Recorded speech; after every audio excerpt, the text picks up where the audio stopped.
El mayor problema de la humanidad es que la gente tiene opiniones en las que se atasca. Les impide avanzar para encontrar la mejor respuesta. I think you gotta have a dream. The School of Greatness. Yeah. Please welcome Lewis Howes. Bienvenidos de nuevo a The School of Greatness en español. Estoy muy emocionado. Tenemos al señor Ray Dalio en la casa. Muchas gracias por estar aquí, Ray. Encantado. Estoy agradecido de que estés aquí porque tienes mucha sabiduría en las finanzas, en la historia del sistema financiero, etc. Pero cuanto más me sumerjo en lo que eres, veo cómo has creado esta increíble manera de construir un imperio entendiendo a la gente. Y tu libro Principios trata sobre cómo comprender a la gente desde tu propio punto de vista, sobre la ciencia acerca de cómo la gente piensa, cómo trabaja y cómo puede concentrarse en una idea mayor. Has hecho un trabajo increíble para entender cómo hacer esto de acuerdo a tu visión y a la de tu empresa. Así que estoy muy agradecido de que estés aquí. Gracias por tu misión y por tu trabajo. Bueno, espero poder ser de alguna utilidad. Me concentro en ello, hago todo lo posible porque creo que es importante. Tengo curiosidad sobre la más grande relación de tu vida. ¿Quién ha sido para ti la persona en tu vida que ha tenido el mayor impacto? Bueno, mi esposa es mi compañera desde hace 43 años. En todas las dimensiones, la quiero, intelectual, espiritual y físicamente, en todas sus dimensiones, y compartimos las cosas más importantes, desde los hijos y nietos hasta las emociones de la vida, así que sin duda es ella. Sí, y escribiste el libro en su honor, lo vi al principio. ¿Cuál es la mayor lección que te ha enseñado para ser un mejor hombre y un mejor líder? Bueno, tengo que ver el mundo a través de sus ojos, de su corazón. Así que me enseña muchas cosas. Diría que a lo largo de todos los años han sido muchas cosas diferentes en este momento. Ella está en un proyecto ayudando a los más pobres, los niños más desfavorecidos en los barrios pobres. Ayuda a los estudiantes de la secundaria para que puedan completarla. Y así me ha dado una gran ventana a un mundo diferente que ha sido muy útil. Es todo. Es la espiritualidad. Son los diferentes lugares del mundo. Son tantas cosas. Muchas cosas. Eso es hermoso. ¿Has visto mucho dolor en tu vida? Tal vez personalmente has experimentado solo algunos de esos diferentes dolores que hay en el mundo. Ya sé que a raíz de la misma economía o por injusticia, diferentes cosas que suceden con respecto a la muerte, has visto muchas pérdidas en general en la vida y hablas de que el dolor sumado a la reflexión es igual al progreso. Y parece que siempre tiene que haber algún tipo de ruptura para que la gente pueda mirar atrás y preguntarse, vale, ¿qué está funcionando? ¿Qué no funciona? ¿Qué es lo que realmente quiero? ¿Es posible progresar sin algún tipo de dolor en nuestras vidas? Bueno, el dolor es un gran maestro cuando obtienes placer. Sigues haciendo lo que estás haciendo, pero no te enseña a cambiar cuando pones la mano en una estufa caliente o haces cualquier cosa que te llevó a sentirlo. El dolor tal vez te enseña a abordarlo de manera diferente. Y también el dolor te enseña cómo funciona la realidad. La realidad es la realidad. Mucha gente dice que quiere luchar contra lo que es realidad. Debía dejar de pensar en las diferencias y solo entender por qué me pasó eso y cómo lo pongo en perspectiva. Es como si la naturaleza no se preocupara por ti y así, cuando tienes esas experiencias, solo tienes que entender cómo funciona la realidad y también cómo enfocarla mejor. Eso es inteligente, creo. Así que pienso que el dolor es el mejor maestro. ¿Cuál crees que ha sido el mayor dolor en tu vida del que has tenido que aprender una lección? Bueno, por supuesto, Los mayores dolores vienen de perder a las personas que quieres, lo que luego me hace reflexionar sobre el arco de la vida y de lo que se trata todo esto. Pero en cuanto a las cosas que me han llegado de manera diferente, recuerdo un caso que me cambió profundamente. Para contarlo rápidamente, empecé mi negocio en 1975 invirtiendo, y es fácil equivocarse en la inversión, es parte del juego. Pero en 1981 calculé que los bancos americanos habían prestado mucho más dinero a los países en vías de desarrollo de los que estos iban a poder devolver. Y por lo tanto creía en una enorme falta de pago de sus deudas, y eso causaría una crisis económica. Esto tuvo mucha atención porque era una opinión controversial. Entonces, México incumplió en agosto de 1982, así que esta predicción se cumplió. Varios países lo hicieron, así que obtuve mucha más atención porque era correcta. Y pensé que íbamos a entrar en una espiral económica, una depresión, una gran crisis de deuda, pero no podía estar más equivocado. Y terminó en una caída exacta del mercado de valores, y perdí dinero mío y de mis clientes, perdí mi empresa. Estaba tan quebrado que tuve que pedir prestado $4,000 a mi padre para ayudar a mis cuentas. Así que fue un gran dolor. ¿Eso fue en el 82? Sí, Así que estabas en quiebra entonces en el 82. quebrado totalmente. ¿Sin dinero? Sin dinero. Vaya. Y fue una de las mejores cosas que me ha pasado, muy doloroso, pero fue una de las mejores cosas porque me dio la oportunidad de equivocarme sin que perdiera la audacia. En otras palabras, me dio una mentalidad abierta. Me hizo empezar a pensar, ¿cómo me enfrento a lo que no sé? ¿Cómo me enfrento a lo que no sé? Me hizo buscar a las personas más inteligentes que puedo encontrar que no están de acuerdo conmigo para avanzar a entender su pensamiento. Me hizo pensar en cómo podía mantener esa ventaja. El riesgo va con la rentabilidad. No quería tener una vida ordinaria, por lo que quería seguir obteniendo rentabilidad, pero ¿cómo podía hacerlo con menos riesgo? Poder calcular el riesgo de pérdida. Así es. Así que ese fue un problema que formó parte de mi reflexión. Y esa reflexión llevó a entender cómo podía diversificar mejor mis activos, cómo podía poner a prueba mi pensamiento y así sucesivamente. Entonces traje a las personas más inteligentes que pude encontrar, pensadores independientes que no estarían de acuerdo conmigo, y lo hice. Y allí fue cuando toqué fondo financieramente en mi vida. Desde ese momento y hasta no hace mucho, Fortune describió a Brightwater como la quinta empresa privada más importante del país en los Estados Unidos. Y así fue que ese dolor me dio una mayor capacidad para lidiar con lo que no sé. Y aprendí lo más importante que no aprendí con cualquier éxito que tuve luego, y vino más el saber cómo lidiar con mi no saber. En otras palabras, lo que uno sabe en su cabeza es solo un pequeño porcentaje de lo que es importante y de lo que hay que saber, así que hay que ser capaz de salir de la cabeza propia y tomar lo mejor de lo mejor, venga de donde venga, y utilizarlo para tomar decisiones. Y todo eso vino de ese error tan doloroso. ¿Dónde crees que estarías hoy si en el 82 no hubieses estado en la ruina o no hubieras tenido ese enorme dolor? Estoy seguro de que tendría una vida muy ordinaria, porque no habría sabido cómo tener grandes ventajas y a la vez riesgos aceptables. ¿No crees? En otras palabras, en este momento reflexioné sobre ello y sentí que era lo siguiente.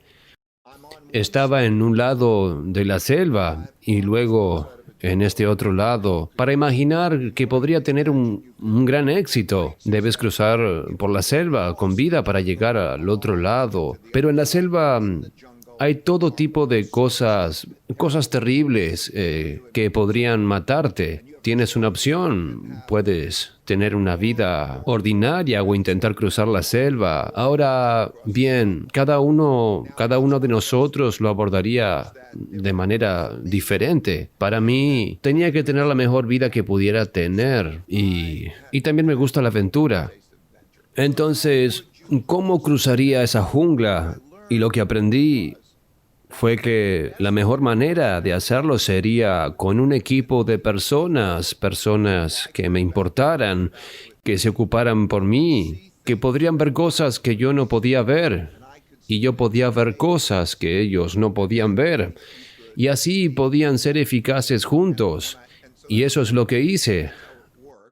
Así es como funcionó. Y lo que también aprendí a través de eso es que no quiero salir de la selva. No quiero llegar a otro lado, porque el acto mismo de estar allí con ellos y hacer esas cosas en sí mismo es gratificante. Así que estoy seguro de que no habría aprendido eso si no hubiera tenido este tipo de experiencia.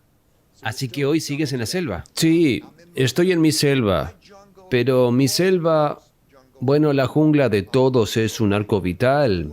Hay un arco vital, ¿verdad? Tienes que reconocer el arco vital de 0 a 80, a 85 o algo así. Es el arco vital, algo así.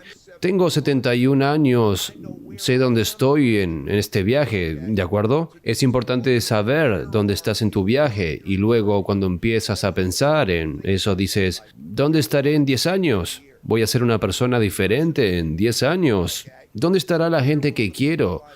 Piensa en ti mismo. ¿Dónde estarás dentro de 10 años? ¿Y dónde estará la gente que amas? Podrían ser tus hijos, podrían ser tus padres. ¿Dónde estarán? ¿Y cuáles serán tus experiencias en el viaje que están atravesando? Este guión en el viaje, por cierto, es bastante conocido. Para darte un ejemplo, creo que viene en 3 fases. La primera fase es cuando dependes de los demás y estás aprendiendo, ¿vale? Luego lo que sucede es que sales de la escuela y te independizas y vas a trabajar. Y entonces es totalmente diferente. Estás en la segunda fase de tu vida, cuando los demás aprenden de ti y tú trabajas, tratas de tener éxito. Y entonces tú... Pero son arcos y puedes ver los marcadores a lo largo de estas líneas. Cuando te casas, cuando tienes un hijo, me di cuenta cuando mis hijos tienen hijos, ahora estoy en mi tercera fase, así que ves estas cosas y entonces tienes que ser capaz de verlo. Así lo que quiero en esta fase de mi vida, a los 71 años, estoy en la transición de mi segunda fase en la que he trabajado y he ganado, he jugado. Es como que tuve mis batallas y fue genial, y así sucesivamente. Y ahora estoy en una misión para pasar a lo largo de las cosas que eran valiosas para mí. Quiero transmitirla a otros y luego me callaré y estaré en otra fase. Pero uno sigue aprendiendo cosas, es como una especie de fase que sigue a la de ser mentor. ¿Cómo mantener la confianza en la transición de una identidad a una nueva, que es algo nuevo y desconocido, ya sea en tu vida personal de transición o en el mundo financiero donde las cosas son desconocidas y están en transición, o podría parecerlo? ¿Cómo te mantienes personalmente confiado en la transición? En primer lugar, estás hablando realmente de la comodidad con la ambigüedad. Sí. Lo que siento es que la vida es como una aventura. Si lo supieras todo, no sería tan buena, ¿verdad? Así que la ambigüedad es parte de ella, es parte del juego. Es solo una forma en que... Es solo la forma en que es. Así que para experimentar eso y saber cómo lidiar con la ambigüedad, porque se aplican las mismas reglas, siéntelo. ¿Cómo es? ¿Cómo se siente? ¿Hacia dónde van los sondeos? ¿Cómo se aprende? ¿Cómo se aprende a enfocarlo? ¿Cómo es? Habla con otros que hayan estado antes en ese lugar. Pruébalo y así sucesivamente. Nuestras preferencias cambian a medida que vas pasando por todas estas cosas. Así que lo sientes, aprendes sobre ello, vas a las cosas hacia las que sientes atracción. Tengo curiosidad. ¿Tienes sentimientos de los que has estado hablando durante unos momentos, pero sé que eres un ser humano muy reflexivo y creas algoritmos para todo tu trabajo, tu equipo? Todo se basa en algoritmos, tipos de pensamiento, ideas, pero te escucho decir también que sientes profundamente. ¿Dirías que te guías más por los pensamientos o por tus sentimientos? No, creo que es la alineación de ambos. Aquí están sus factores de pertenencia. Hay una mente subliminal y una consciente. Freud descubrió que hay una mente subliminal y en esa mente subliminal no la vemos porque no es consciente, pero tiene un gran efecto. Entonces los sentimientos vienen a través de esa mente subliminal y realmente tiene un gran control. Luego hay una mente lógica, consciente para todos. Así que en tu mente, en la mente de todos, hay dos mentes que están trabajando. Ahora encuentro que cuando las alineo, la meditación ha tenido un gran efecto en mí. He estado meditando desde 1969. Vaya. Lo hago desde hace mucho tiempo. Porque lo que hace literalmente es un ejercicio, el que se repite en un mantra, un sonido, y luego se pierde en una especie de conciencia y se va a la mente subconsciente. Pero en cualquier caso, para reconciliar los sentimientos con los pensamientos, para reconocer los sentimientos con la lógica y alinearlos, cada uno tiene que hacer una doble comprobación. Mis sentimientos.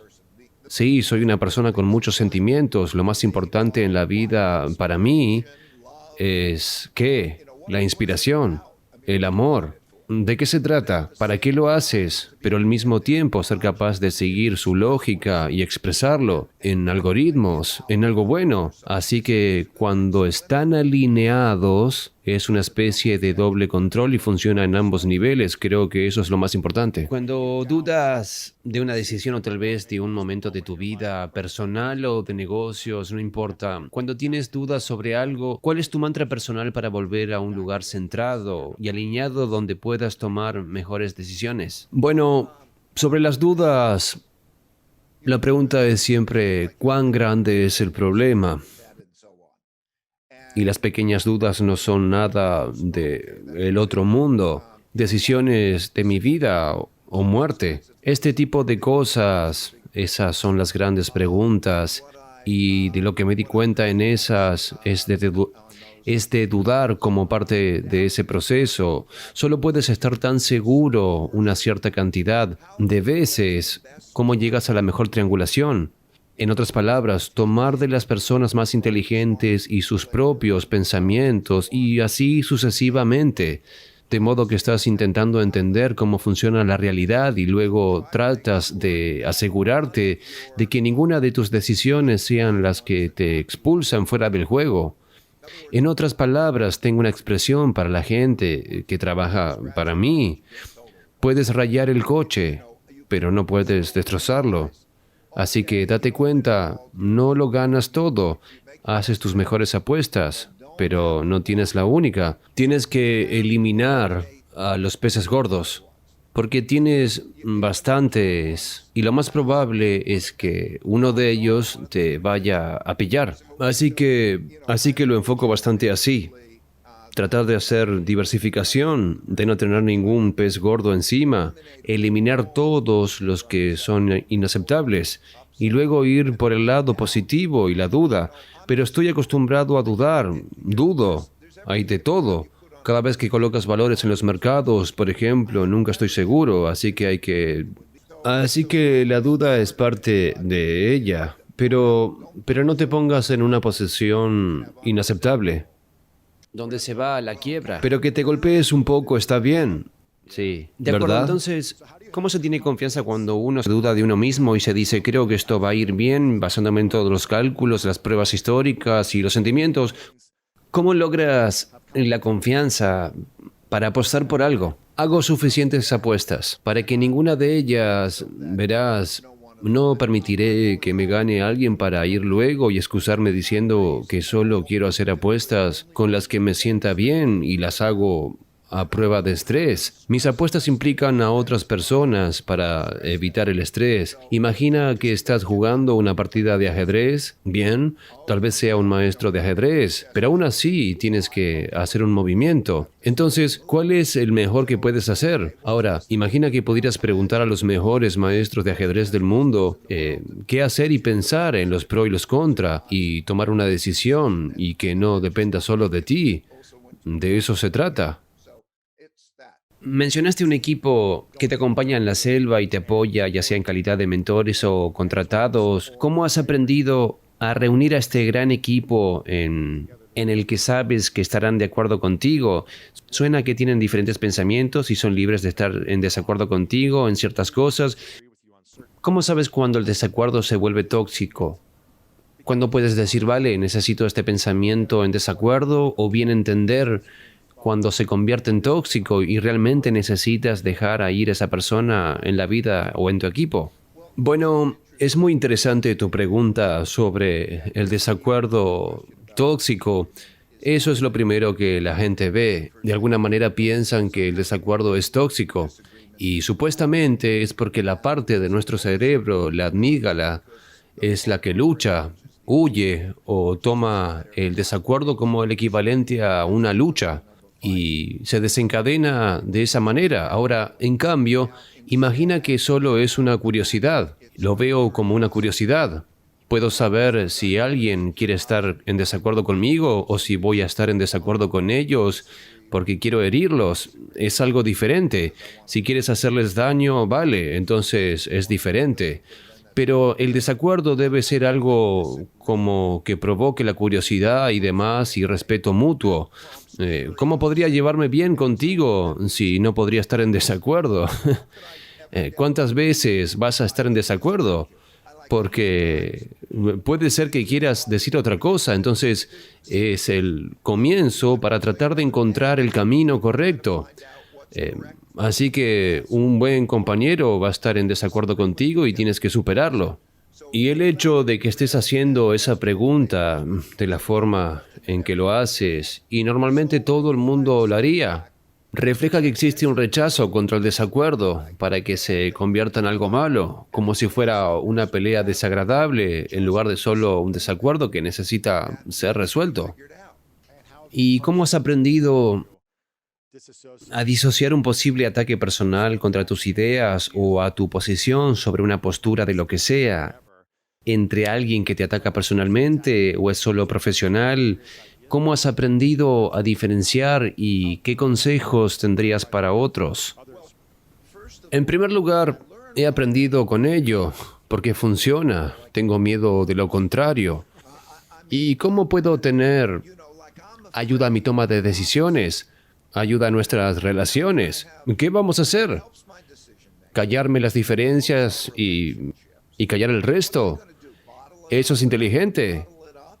Eso me parece estúpido. Ni siquiera sabes lo que es verdad. No puedes averiguarlo. Así que todo el mundo está confundido porque nadie sabe lo que el otro está pensando realmente. Y además no llegarás a la respuesta correcta. Ese es un camino demasiado estúpido para mí. Es un camino demasiado arriesgado y es mucho más gratificante hacer lo contrario. ¿No es así? ¿Siempre ha sido así o solo desde que quebraste? Creo que lo que me ayudó a conseguirlo fueron los mercados, porque, de nuevo, lo que ocurre es que solo hay que acertar o equivocarse, solo hay que ganar o perder. Así que imagina que es como ser un mono a cargo de un tren. ¿Cómo funciona? Bien, ¿debemos apretar un botón? ¿Debemos apretar un botón? Vale, sí, vale. Tiene sentido, vamos a pulsar un botón, sí. Pulsaremos el botón y que pase lo que deba pasar. No lo veo así. Vamos a resolverlo. Tenemos el cuadro de mando, creo que sirve para dar una noción. Tengo un cuadro de mando, digo, vale, no estoy seguro. Tráelo, por favor. Hazme una proyección. Es genial, somos buenos compañeros.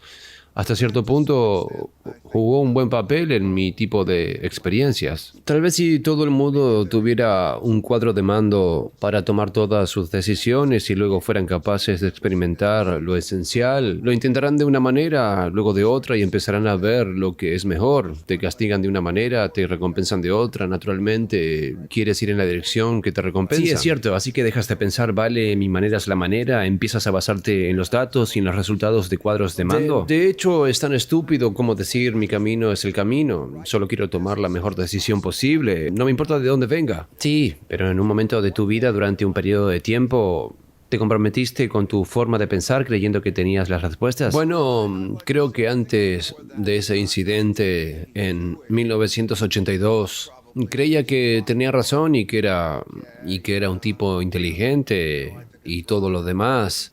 Bien. Pero la vida es un buen maestro. Bien. Te da un buen golpe en la cabeza y solo con el dolor, más reflexión, obtienes progreso. Sí, ¿en qué consiste el desacuerdo reflexivo en tu mente y qué importancia tiene en este momento, especialmente con este malestar político y económico que estamos viviendo? ¿Cómo puede la gente tener un desacuerdo reflexivo en lugar de un desacuerdo tóxico? Bueno, en primer lugar, tienen que quererlo, pero supongamos que lo quieren. Entonces hay tres cosas que tienen que hacer básicamente. Primero tienes que poner tus pensamientos honestos sobre la mesa y hacer que la otra persona haga lo mismo. Y ahora sabes que honestamente piensan. Escribí un montón en el libro. Y ahora sabes lo que honestamente piensas ambas partes. Es genial. Y luego hay protocolos para discrepar también. Y podría repasar alguno de esos tipos de cosas. Hay ciertos ejercicios que puedes hacer. Tengo una regla de 2 minutos. Te hablas a ti mismo 2 minutos sin el otro. Empiezas a pensar si estás bloqueado. Consigues un mediador de reuniones, un juez o un grupo el que decida. En otras palabras, creas un protocolo para estar en desacuerdo y luego decidir. A veces, en ese desacuerdo, con suerte, ambos aprenden mucho y pueden llegar a un acuerdo, pero todavía no lo entienden, entonces tratan de decir cuál es el mejor protocolo para avanzar rápido en esa disciplina, como si tuvieras un juez y un jurado. Así que tienes que tener 3 cosas. Tienes que poner tus pensamientos honestos sobre la mesa. Tienes que pasar por un proceso que ayuden a llegar a la respuesta correcta, dependiendo de la gravedad de la cuestión. Y luego, número 3, hay que tener una forma de superar esa decisión y seguir adelante. Sin embargo, tengo una opinión básica. Siempre que haya un desacuerdo o algo que no vaya bien, hay que parar. Hacer una pausa. No seguir golpeando uno al otro. Una pausa. Solo Cuando se tienes que intensifica hacer una y pausa la gente grita. y luego decir, ¿cuáles son nuestras reglas básicas para estar en desacuerdo? ¿Cómo debemos ser el uno con el otro? Y diriges tu atención no a la discusión en cuestión, sino a decir, vale, si yo pienso esto y tú piensas esto, ¿cómo hacemos? Y entonces, una vez que estás de acuerdo, vuelves a la discusión y sigues esos protocolos. Pero la mitad del problema es que la gente ni siquiera sabe cómo estar en desacuerdo. Pero si lo haces con esos protocolos y demás, y superas el desacuerdo, es genial. Sí. Quiero hablar un poco sobre... Responderé a la segunda parte de tu pregunta. Sí, adelante. Creo que el mayor problema de la humanidad, vaya, es una gran afirmación, el mayor problema de la humanidad, un problema excepcional en este momento es que la gente tiene opiniones en las que está atascada.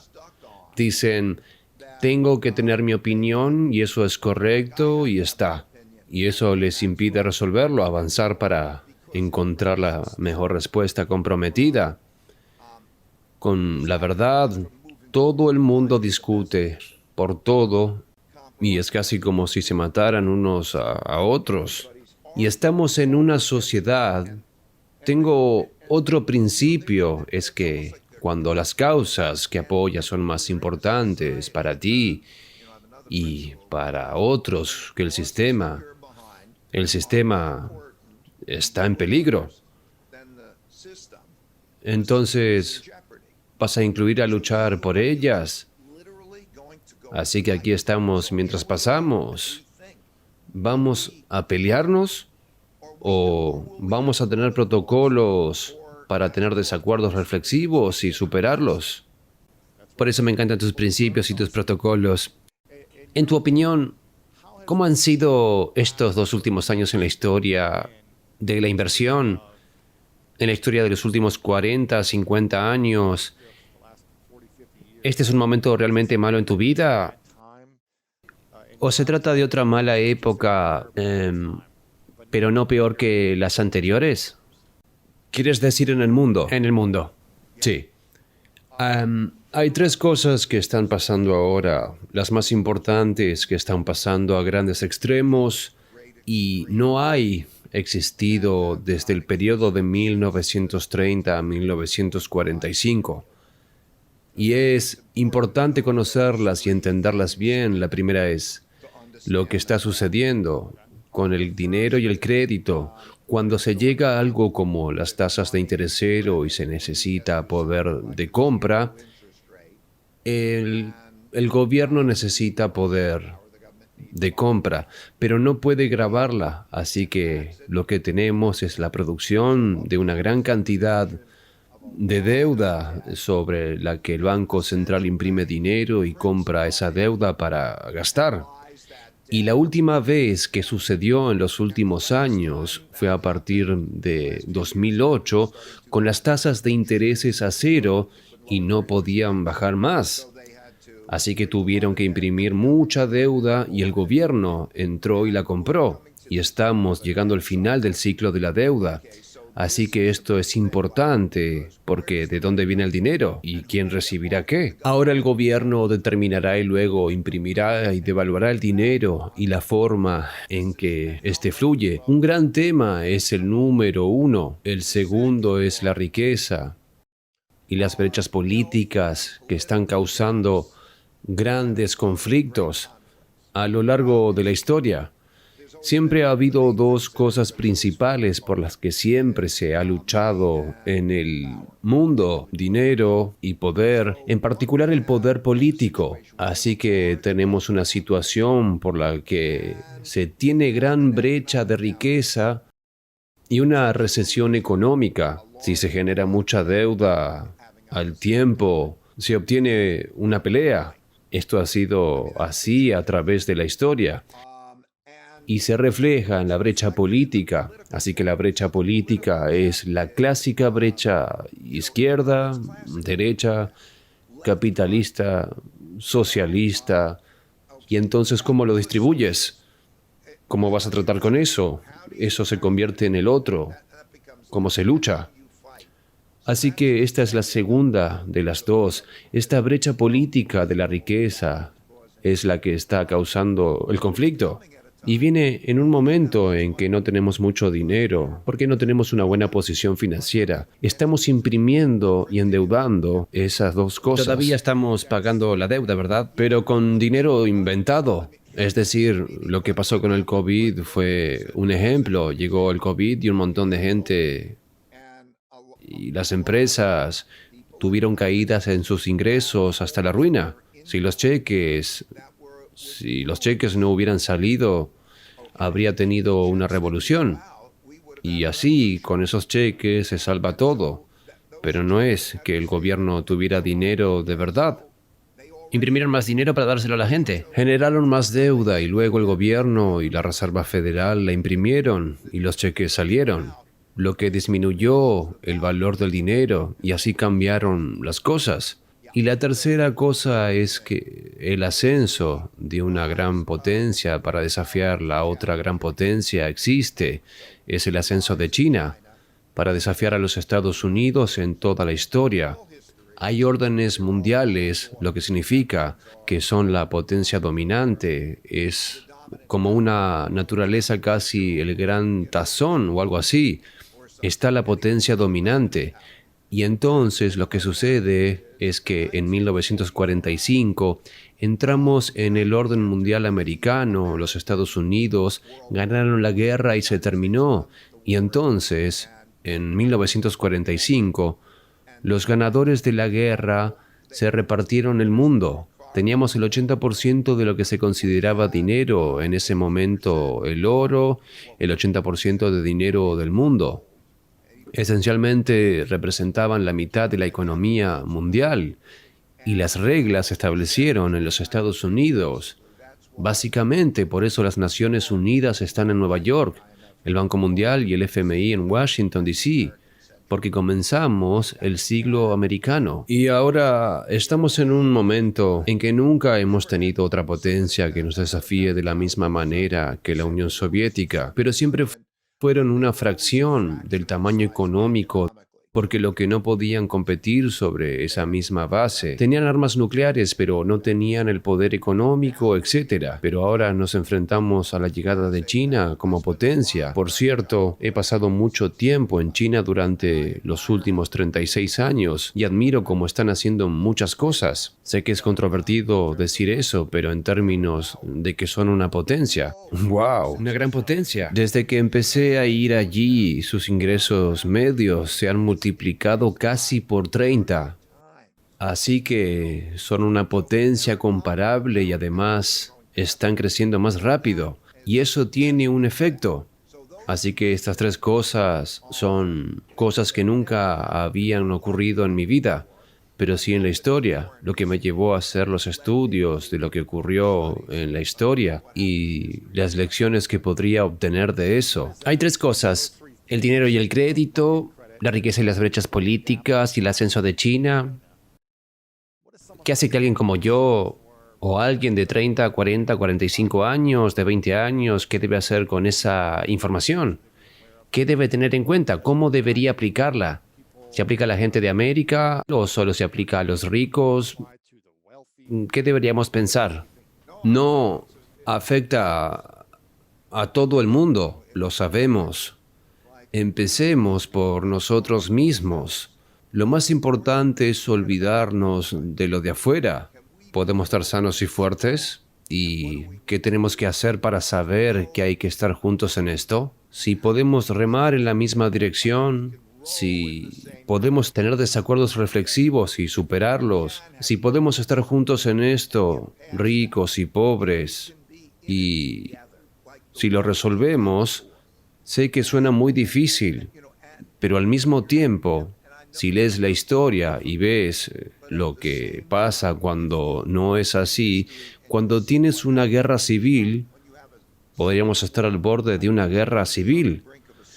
Parece una locura, pero la verdad es que la mayoría de los países y casi todos los siglos hubo una guerra civil o una revolución, alguna forma de guerra civil o revolución, así que es casi inevitable que tengamos algo de eso. O resolvemos o empezamos a pelearnos tanto que nos hacemos cosas terribles unos a otros, hasta que lo resuelven.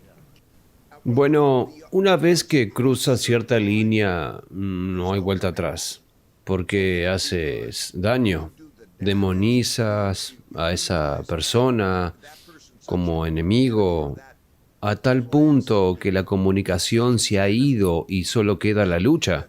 Bueno, esto se ve en la política hoy en día, es decir, hay un respeto por el sistema y uno mutuo de intentar resolver este tipo de cosa, o van a llegar a cualquier extremo para ganar. Porque una constitución o una ley solo te llevará hasta cierto punto, ¿de acuerdo? Tiene que haber un respeto mutuo por ella, ¿no es así? Si piensas en las elecciones presidenciales, es algo por lo que nosotros sabemos como país como pueblo, que cuando alguien puede ganar el voto popular, otro gana el voto electoral, si no hay ni siquiera una discusión. En cambio, en otros países, lo que tuvieron el voto popular dirán, ¿qué diablos? Yo gané el voto popular, es lo que importa. Y otro dice lo mismo con el voto electoral y así. Aquí no hay discusión sobre ello. Ahora bien, cuando empiezas a decir, vale, este voto o aquel voto o esa cosa o aquella, y hasta dónde estás dispuesto a llegar para luchar y si importan las reglas, cuando se empieza a cruzar esa línea y hace daño, se hiere y se alinea, entonces se va a acelerar ese proceso y la gente debería saber cómo es eso. Lo terrible que es. Así que si tal vez saben lo que parece y lo terrible que es, pueden empatizar un poco. Pero veo que la gente no lo ve. Estoy viviendo en Greenwich, Connecticut. Connecticut. Y tiene la mayor brecha de riqueza. La mayoría de la gente en Connecticut es pobre. En algunos casos muy pobre. Te daré un ejemplo. En la comunidad en la que trabaja mi mujer para ayudar a los estudiantes de secundaria, el 22% de los estudiantes de secundaria de Connecticut están desvinculados o desconectados. Lo que significa es que tienen una tasa de ausentismo superior al 25% y están suspendiendo las clases. No se presentan en clases. Van solo 3/4 partes del tiempo de clase. Están fallando. Están desconectados. No saben dónde están. Han abandonado la escuela a razón de 22%, 1 de cada 5. Así que la escuela no está funcionando para ellos y están en áreas desesperadamente pobres. Bien, tenemos el coronavirus y por eso sus esfuerzos y los nuestros son filantrópicos. Eso es lo que la involucró. No tienen ordenadores, no tienen conectividad y tienen problemas para conseguir alimentos, reciben comida en la escuela, necesitan la comida en la escuela porque no tienen una alimentación adecuada. Y eso es Connecticut y está justo en la carretera. Así que compramos para estos niños 60,000 ordenadores y ahora estamos tratando de conseguir la conectividad y así. Y cuando empiezas a ver esto, se trata del mismo mundo. Vivo en un mundo con mi comunidad y luego está el otro. No se entienden entre ellos, no han vivido allí, no han empatizado y de hecho hay resentimientos en ambos lados. La gente de mi comunidad no se siente, son muy ricos en comparación con estas otras personas, pero también para cuidar de sus familias, para educarlas. Tienen sus propios retos, el equilibrio entre la vida laboral y personal, etc. Tienen sus inseguridades financieras y demás. Así que eso es en lo que se centran. Y entonces pueden pensar que todas estas otras personas no se están ocupando de sí mismas. ¿Por qué no se levantan por sí mismos? ¿Sabes lo que es ser un niño que crece en ese barrio y no hay suficiente comida, hay pandillas, incluso van caminando a la escuela, pasando por barrios donde hay tiroteos de pandillas y no hay suficiente policías para cuidarlos? Así que estos dos mundos existen y luego los otros dicen, aquí estamos nosotros y ustedes se pasean con sus automóviles de lujo y sus ropas elegantes y demás. Y nosotros estamos sufriendo, vamos, y así nos entienden. Tenemos que superar esto, tenemos que estar en esto juntos. Creo que de lo contrario vamos a matarnos unos a otros. ¿Qué es lo principal que necesitan ambas partes, ya sea en Greenwich, en Connecticut o en los Estados Unidos o en distintos lados? ¿Es empatía? ¿Es compasión? ¿Es la conciencia? ¿Es lo que ambas partes necesitan en cualquier dicotomía entre ricos y pobres? Hay necesidades intelectuales y emocionales. Intelectualmente, lo que necesitan es tal vez emocionalmente el miedo y la comprensión de esto será devastador si no lo abordan, si no lo afrontan juntos. Tienes que tener miedo. No se puede dar a la gente necesariamente empatía o amor. Podríamos decir, deberían preocuparse por otra persona. De acuerdo, es demasiado pedir. Eso no es realista. Pero lo realista es que tú, si nos ponemos de acuerdo, vas a tener todo lo que tienes, ya que no lo vas a tener.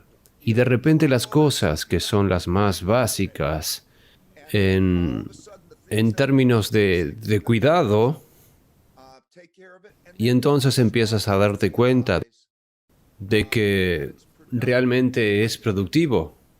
¿Qué necesitas para tener éxito? Todo lo que tuve cuando crecí fue que tuve padres que me querían y cuidaban de mí. Fui a una escuela pública y salí a un mundo en el que había igualdad de oportunidades. Esas son las únicas cosas que necesitas. La atención sanitaria, pero cuando eres joven no necesitas mucho de eso. Así que esas son las únicas cosas que necesitas. Ahora bien, incluso en estas comunidades a veces no se puede llegar ni a los padres, pero sí a la gente que se preocupa por ellos, sus profesores y demás, pero hay que luchar por la igualdad de oportunidades. ¿Crees que tenemos igualdad de oportunidades? No, por supuesto que no. Puedo darle ejemplos. Estudié este tema porque la primera semana cuando el populismo empezó a surgir y pensé que necesitaba estudiar. Trump es un populista. Y luego está en todo el mundo. Necesitaba estudiar los diferentes tipos de populismos. El 20% superior, el siguiente 20% y así sucesivamente. Y vi cómo son las imágenes de la vida de la mayoría de la gente, el 60% inferior. Y la igualdad de oportunidades. No.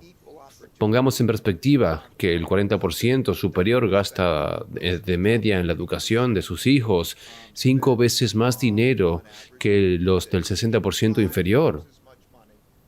Es algo que se autoperpetúa, no es algo malo. Esos padres se preocupan por tener a sus hijos bien educados. Así es lo que hacen y cuidan de sus hijos. Los cuidan y los educan bien. Pero no estar bien educado significa que no vas a tener igualdad de oportunidades. Y así, a medida que eso se estrecha más y más, tienes ese fenómeno que... Así que hay muchas maneras de medir si hay igualdad de oportunidades, pero ni siquiera sé si podemos estar de acuerdo en que deberíamos tener igualdad de oportunidades. Casi podría ser una encuesta entre el pueblo estadounidense y ver. ¿Podríamos estar de acuerdo en que deberíamos tener igualdad de oportunidades? Ok, eso sería un logro. Entonces, si pudiéramos hacer eso, diríamos, ¿puedo tomar medidas, métricas, por las cuales los indicadores clave de rendimiento, por los cuales podría decir cómo lo estamos haciendo con el objetivo de construir igualdad de oportunidades? Y luego monitorear eso y decir, está mejorando o está empeorando. Si pudiéramos hacer eso, habríamos logrado mucho. Sí, tenemos que llegar a eso primero. Es fascinante. Tengo curiosidad por saber cómo es la mentalidad necesaria para hacer dinero. Hay una enorme brecha en la riqueza. Hay gente que está haciendo dinero, algunos que parecen estar haciendo más y más dinero aún, y otros que siempre parecen estar atascados en la capacidad de hacer dinero, para ahorrar, para invertir, y siempre parecen atrapados en no poder hacerlo. ¿Cuál dirías que es la mentalidad que tiene la gente rica en cuanto a ganar y hacer crecer su dinero por ellos, frente a la mentalidad de la gente que se queda atascada en no ganarlo? Bueno, quiero distinguir, hay grandes diferencias en las oportunidades, así que digamos que es distinto para dos personas que tienen oportunidades comparables y luego van a hacer eso. Es como la prueba del malvavisco, en la que tomas un niño y dices, puedes tener un malvavisco ahora, o podrías tener 2 malvaviscos en 15 minutos. Si no te comes el primero. Si no te comes el primero, ¿verdad? Sí. Una vez que empiezas a darte cuenta de que la gratificación diferida te va a hacer mejor y demás, y empiezas a contar algo y dices algo así como, ¿cuántos días, semanas, meses, años puedo vivir si no me entra dinero? Y empiezas a centrarte en eso. Ese es el primer paso, ¿ok?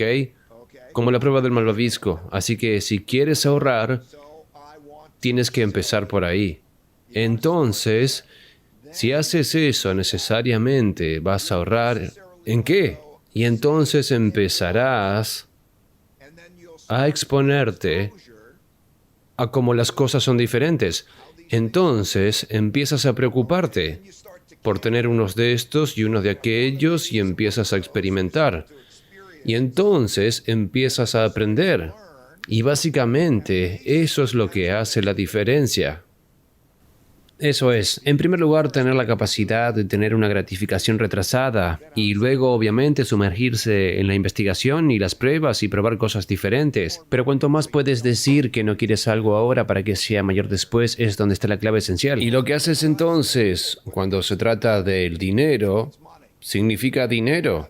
Ahora, en ese momento en el que no lo quieres, tienes ahorro. Eso significa que quieres ahorros. Ahora tienes ahorros, así que la siguiente idea inevitable que va a venir a ti es ¿dónde lo pongo? Y entonces tienes tus opciones y luego experimentas y aprendes, ¿verdad? Sí, porque hay muchos lugares donde invertir, bienes raíces, acciones, construir tu propia empresa, diferentes lugares para invertir.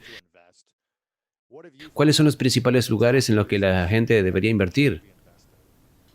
Bueno, creo que lo primero es empezar por una de las cosas más importantes que tienes cerca. Es tu negocio. Primero, calcula cuántos días, semanas, meses o años puedes vivir de tu ahorro. Porque cuando hagas eso ganarás seguridad, ganarás eso. Así que mira cuánto estás gastando y luego di cuánto necesito. Y sea cual sea esa cifra, vas a necesitar más que eso porque puede bajar en lugar de subir. Ahora, tengo el gasto de un año, así que creo que empiezas por ahí. Luego empiezas a pensar, ¿cuáles son las cosas más importantes para mí? Y luego empiezas con tu negocio o con tus vecinos, con lo que tienes una relación simbiótica y que conoces bien. Digamos que si empiezas con tu negocio, estás más cerca de eso, invirtiendo en ti mismo, con lo que sea que termine siendo. Esa puede ser tu mejor inversión. Ni bienes inmuebles, ni acciones, ni el mercado. Bueno, depende. Si estás haciendo algo en lo que puedes hacerlo tú mismo, esa es la cuestión. Pero si estás en un trabajo, no sería lo mejor porque estás en una posición diferente. Pero de todos modos, si tú... Y también creo que hay algo bueno en tu casa, algo básico, porque es un buen ahorro, forzoso, y también significa que la arreglas, estás ahorrando, descubres cómo remodelarla, o bueno, sí, añado esta cosa o aquella otra, y estás disfrutando de ella. Así que cuando la estás disfrutando y la estás controlando y es tuya y demás, es bastante bueno. Y si mantienes las deducciones de los impuestos, de las hipotecas y demás, también puede haber algunos beneficios, pero no es una respuesta en blanco y negro. Así que podrías tomar un inmueble y decir, ¿es mejor alquilar o comprar? Vale, esa es una pregunta diferente, pero comprar es algo grande. ¿Me voy a mudar? Todas esas otras preguntas. Así que cuando empiezas a pensar, vale, ¿qué hay cerca de la casa? ¿A qué precio? ¿Necesitas un cierto nivel de liquidez? ¿Lo tienes en tu casa? Tienes que hacer un pago de la hipoteca o algo así y de repente no tienes liquidez y pierdes el trabajo. Bueno, eso puede causarte problemas. Entonces, ¿cuántos recursos tengo? ¿Cuánto me falta de liquidez? Y empiezas a acertar con esas cosas. Oh, tengo suficiente o bien no hay liquidez. Para estas otras cosas, muy pronto te encuentras capacitado. Si haces esas cosas, estás más o menos en buena forma y luego comienzas a tener otras experiencias y vas más allá. Así que te preguntas, ¿qué es una acción? ¿Qué es un bono? Y bueno, aprendes a través de las experiencias. Yo he aprendido a través de mis experiencias. Empecé cuando era un niño, 12 años, solía ser caddy. Y tomé mi dinero de caddy y lo puse en el mercado de valores. Y tuve suerte. Lo que me ocurrió, por cierto, es que cogí mi dinero de caddy y compré acciones en la única empresa de la que había oído hablar. Se vendía a menos de $5 por acción. Y pensé que eso, bueno, fui muy tonto. Pensé que compraría más acciones porque si subía ganaría más dinero. Y era la única empresa de la que tenía acciones. Era una compañía que estaba a punto de quebrar, pero otra compañía la adquirió, se triplicó y pensé, bueno, eso fue un buen juego. Y me gusta, el dinero fácil, pero experimentas y aprendes. Eres una persona muy filantrópica, tú y tu esposa, tu fundación, tu empresa, te das muchas maneras, algunas a través de donaciones, como los ordenadores, otras financieras, o simplemente a través de tu trabajo y tu contenido en LinkedIn, que es increíble. Recomiendo a todo el mundo que se suscriba a LinkedIn, el contenido es increíble. Estás devolviendo muchas maneras, tengo curiosidad, ¿cuál es el mayor regalo que una persona rica o alguien con dinero puede hacer a alguien que no lo tiene? Dar el conocimiento. Enseñar a un hombre a pescar es mejor que darle el pescado. Creo que se puede dar las dos cosas. Se puede dar educación, pero habilidad, la capacidad de ser productivo, porque si puedo darte la capacidad de salir al mundo, es como ir a una selva. Te doy un cuchillo y puedes vivir en la selva. Si te doy esa misma capacidad, eso es lo mejor que puedo darte. Por eso escribí el libro y lo transmito. Escribí estos principios durante años y los bloqueé allí. Es lo que quiero transmitir. Eso es lo más importante. Pero si tienes dinero, puedes ayudar a la gente de muchas maneras, lo cual es emocionante. ¿Cuáles dirías entonces que son las 3 habilidades más importantes que la gente no tiene la capacidad financiera o que tiene problemas financieros debería aprender a dominar para estar en una mejor posición? 3 habilidades que dirías que deberían aprender. Bueno, como dije antes, recuerdo haber visto un video en el que un joven, David Copperfield, hablaba de W. Fields y dice algo así como David Copperfield. Lo pondré en términos de dólares. Si ganas $100 y gastas 105, eso es miseria. Si ganas $100 y gastas 95, tendrás una buena vida.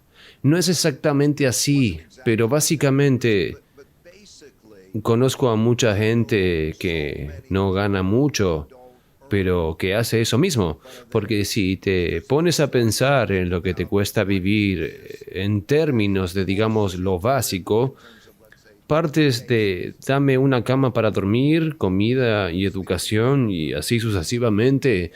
Creo que la mayoría de la gente puede llegar a una posición en la que sea netamente positiva.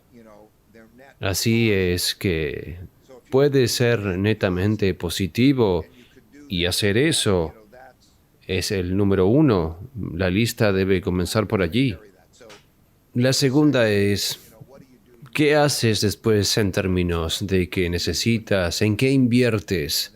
Y luego ir más allá y luego evitar el siguiente error, el error más común de la inversión, pensando en que la inversión que hiciste es una buena inversión. La gente valora lo más caro. Esas acciones que lo hicieron muy bien y se volvieron más caras y todo el mundo, el mercado digital, la mesa de inversiones, está todo el tiempo comparándolos y compitiendo.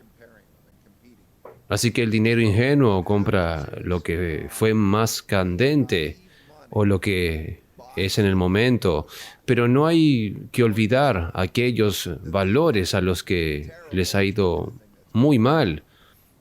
que han sido golpeados. Así que yo diría que también un elemento importante, realmente importante, es diversificar. No pongas todos los huevos en la misma cesta. Sí, así es. Porque lo que aprendí sobre esto es que en primer lugar todas las inversiones compiten. Y no es fácil decir si una inversión es mejor que la otra. Porque si la gente pudiera hacer eso, la vida sería más fácil y todo el mundo haría un montón de dinero. Y este es un juego competitivo en el que es muy difícil competir. Así que es muy difícil decir cuál es el mejor o peor. Podrías llevar a los expertos y hacer todo tipo de pruebas y te darías cuenta de que pueden elegir eso y no puedes decir si son los peores, van a ser mejores. Así que por eso entiendes que incluso elegir a los mejores es difícil y sobre todo si eres ingenuo. Gastamos cientos de millones de dólares cada año en investigación. Así que competir en los mercados es más difícil que competir en los Juegos Olímpicos. No irías a pensar que voy a competir en las Olimpiadas, pero hay más gente que se esfuerza para conseguirlo. Así que es un juego de suma cero. Pero la diversificación, que consiste en diferentes opciones, reducirá tu riesgo de reducir tu rendimiento. Así que si sabes cómo diversificar, bien, eso es crítico. Diría de nuevo, que sepas ahorrar bien. Y las razones que daría, ten mucha humildad sobre lo que no sabes. No compres lo que estaba de moda, no solo porque crees que está de moda. Y luego saber diversificar bien. Esas serían las cosas más importantes que podrías transmitir. Me encanta que hagas la analogía deportiva con los Juegos Olímpicos. Ahora estás hablando mi idioma. Como antiguo jugador de fútbol americano, algunos de los mejores mariscales de campo parecen no estar demasiado motivados. Se emocionan, pero no están demasiado emocionados ni tampoco tan dedicados cuando las cosas van bien o mal. ¿Qué tan importante es para ti esa habilidad de ser emocionalmente resiliente en ambos niveles, alto y bajo? Una de las cosas más importantes, y no es fácil de lograr, necesitaba hacer dos cosas. Primero escribiendo mis principios y reglas y luego probando cómo habrían funcionado con el tiempo. Y ahí es donde vinieron los algoritmos.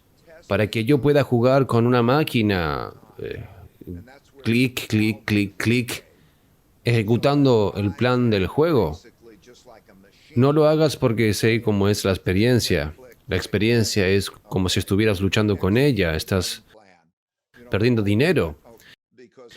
El día que pones una operación que no va a ir para arriba ni para abajo, va en tu contra y estás perdiendo dinero, ¿cuánto deberías perder? ¿Cuál es tu plan de juego? Tienes que conocer tu plan de juego y ceñirte a él.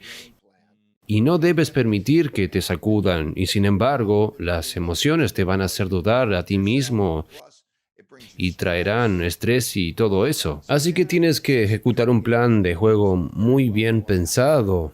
Y luego, con el tiempo, empiezas a desarrollar mejores instintos.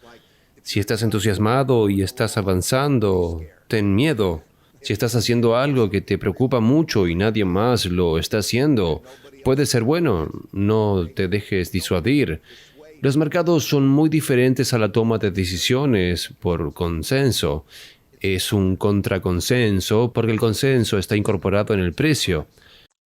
Así que si todo el mundo ama algo, es caro. Y si todo el mundo odia algo, es barato. Así que donde la mayoría de la gente dice, esto es, todos dicen, qué gran compañía. Bien, Amazon es una gran compañía. Sabemos que Amazon es una gran empresa. ¿Quién no sabe que Amazon es una gran empresa? Pero si todo el mundo cree que es una gran empresa y se convierte en algo menos grande de lo que esperaban, ¡bam! Ese bebé se hunde. Así que tienes que empezar a desarrollar algunos de esos instintos o tener un plan de juego. ¿Qué consejo financiero darías a los millennials que aún no tienen estas herramientas además de obviamente conseguir tu libro y empezar a practicar algunas de estas cosas. Pero siento que los millennials están gastando más que nunca. No están educados financieramente ni en finanzas personales. ¿Qué consejos les darías al respecto? Presta atención a la retroalimentación que recibes de las realidades que encuentras. Dolor más reflexión, tendrás dolor. Préstale atención, escúchalo porque vas a tener dolor. Sí, y crees que tienes los amigos más ricos del mundo. ¿Eres amigo de alguna de las personas más ricas del mundo? ¿Crees que es más fácil hacerse rico o mantenerse rico? ¿Qué es más difícil, hacer o llegar a mantenerse? Estar allí es definitivamente más difícil que llegar. Llegar allí también puede ser como... tiene un componente de suerte. Estuve en el lugar correcto, en el momento correcto. Sostuve esta cosa o la compré o estoy en esta compañía. Estoy trabajando en esa compañía y de repente pasa de esto a aquello y te aferras a ello y se va. Eso es, wow. Es como ganar la lotería. Bien, hazlo de nuevo. Y luego otra vez, y luego otra vez. ¿Puedes hacerlo de nuevo? ¿Y puedes hacer que la cosa funcione una y otra vez? ¿Y puedes mantenerlo? Y así sucesivamente. Sí, porque es ahí donde es como usar tu analogía deportiva. Puedes hacer la porra con suerte o lo que sea, el pase de ave, María y demás. Cuando tienes que hacerlo de forma continua y regular, esa es la prueba de talento y eso es más difícil. Sí. Quiero respetar tu tiempo, Ray. Tengo 2 preguntas finales. Podríamos pasarnos 1 minuto, siempre que te parece bien. Antes de hacer las preguntas, quiero asegurarme de que la gente consiga tu libro, porque son décadas de sabiduría. Uno de los mejores mentores financieros que jamás conocerás está aquí en esta entrevista. Y este libro de décadas de sabiduría, de pruebas, dolor tras dolor, prueba y error, increíbles lecciones de los mentores de Ray que ha aprendido y aplicado en su vida una y otra vez, con un enfoque de algoritmo para la vida. Y para mí lo que me encanta de esto es que tiene mucho que ver con la inteligencia emocional, por lo que aprendí en el libro, y gran parte es entenderte a ti mismo, entender a la gente, entender las emociones, que es una de las razones por las que creé The School of Greatness en español, fue para crear las herramientas que no nos enseñaron en la escuela.